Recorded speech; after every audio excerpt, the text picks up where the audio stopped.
Chapter 42. The Rest of the Thread. The threadmaster was sitting atop his spool of thread, swinging his tail back and forth and eating a piece of celery. "Well, look here," he said when he saw Despereaux. "Would you just look at that? It's the mouse who loved a human princess, back from the dungeon in one piece.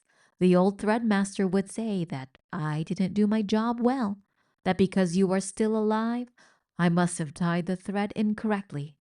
But it is not so. And how do I know it is not so? Because the thread is still around your neck." He nodded and took a bite of his celery. "I need the rest of it," said Despereaux. "The rest of what? Your neck?" "The rest of the thread." "Well, I can't just hand it over to any old mouse," said the threadmaster. "They say red thread is special, sacred, though I, myself, after having spent so much time with it, know it for what it is." "What is it?" said Despereaux. "Thread," said the threadmaster. He shrugged and took another loud bite of celery. "Nothing more, nothing less. But I pretend, friend, I pretend. And what, may I ask, do you intend to do with the thread?" "Save the princess." "Ah, yes, the princess. The beautiful princess. That's how this whole story started, isn't it?" "I have to save her. There is no one but me to do it." "It seems to be that way with most things.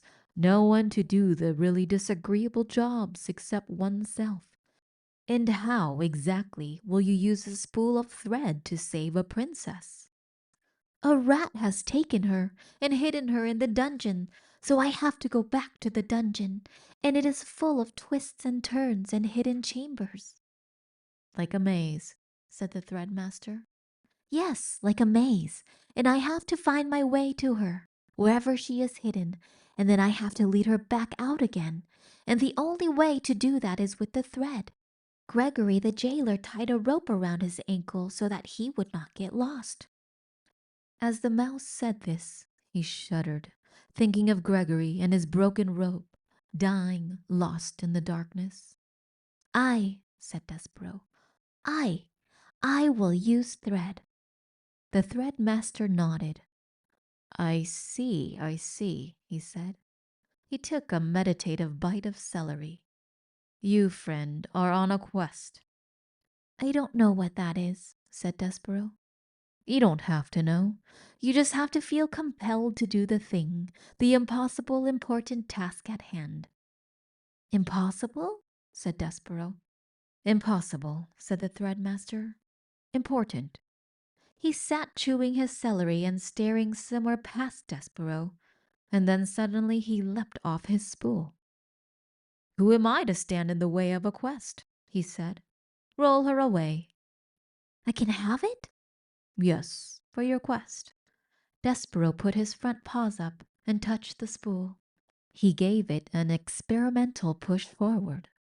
"Thank you," he said, looking into the eye of the threadmaster.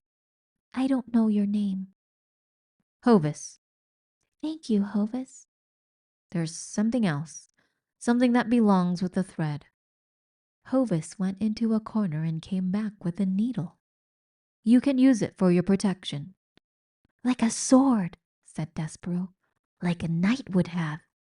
"Yes," said Hovis. He gnawed off a length of thread and used it to tie the needle around Despereaux's waist. like so. "Thank you, Hovis," said Despereaux. He put his right shoulder against the spool of thread and pushed it forward again. "Wait," said Hovis. He stood up on his hind legs, put his paws on Despereaux's shoulders, and leaned in close to him. Despereaux smelled the sharp, clean scent of celery as the threadmaster bent his head, took hold of the thread around Despereaux's neck in his sharp teeth, and pulled on it hard. "There," said Hovis, when the piece of thread broke and dropped to the ground.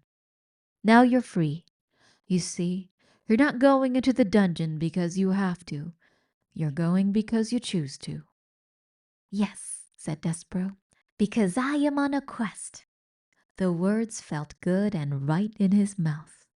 Quest. Say it, reader. Say the word quest out loud.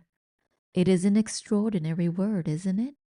So small and yet so full of wonder, so full of hope. Goodbye, said Hovis, as Despereaux pushed the spool of thread out of the threadmaster's hole.